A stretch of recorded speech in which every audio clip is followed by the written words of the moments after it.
Hi, it's Yamini from 1001 and welcome to this video on how to find business stories that work. And believe me, it's not always in business. The biggest challenge most people have with business storytelling is where to find stories, how to find stories. Because it's business storytelling, quite often people limit their stories to stories from business. But that need not be the case, because guess what? A lot of business stories can be, how do I say this? Boring. There, I've said it.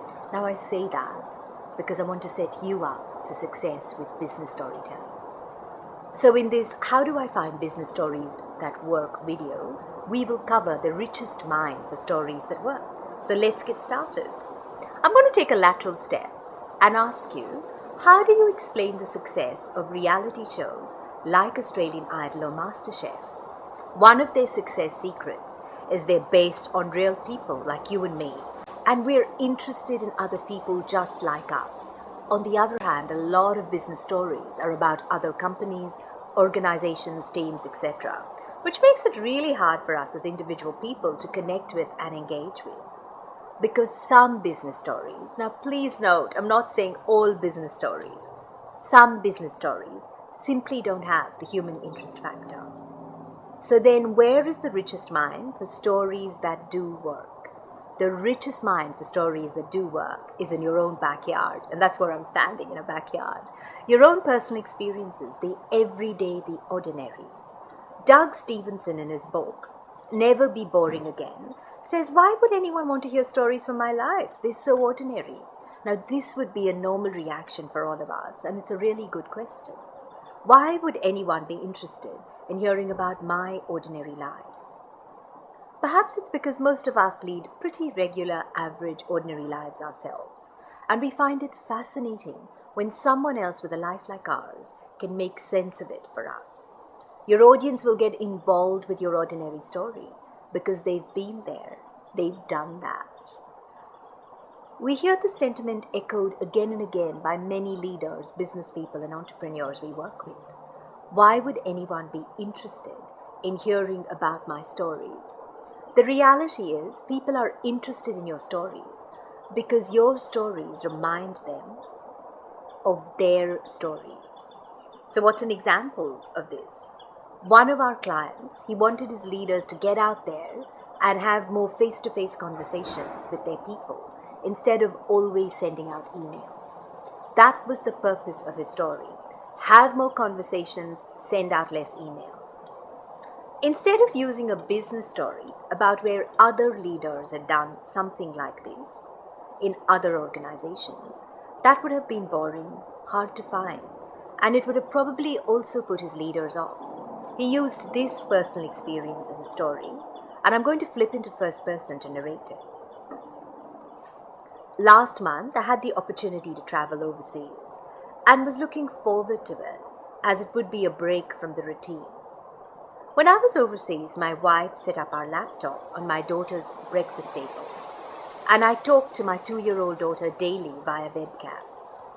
My wife told me that once when the laptop was lying shut on the sofa, my daughter picked it up and hugged it and said, "Daddy." That moved me, and I realized that sometimes in life you can substitute the real thing, but sometimes only the real thing can do.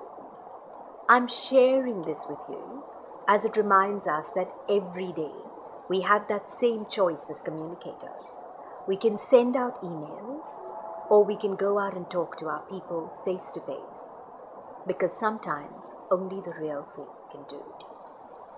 Now you would have noticed the story is purposeful. It uses a personal experience that's refreshing and immediately captures our attention, but it links back to a business message at the end.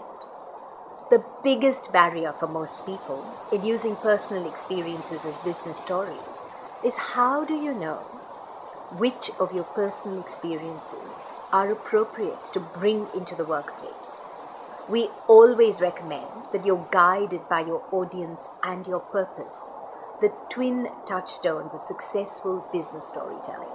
Always think audience, purpose, audience, purpose. You then pan through your experiences to see which of these would work for your audience and your business purpose. You also need to be comfortable with the level of self-disclosure bringing a personal experience into work requires.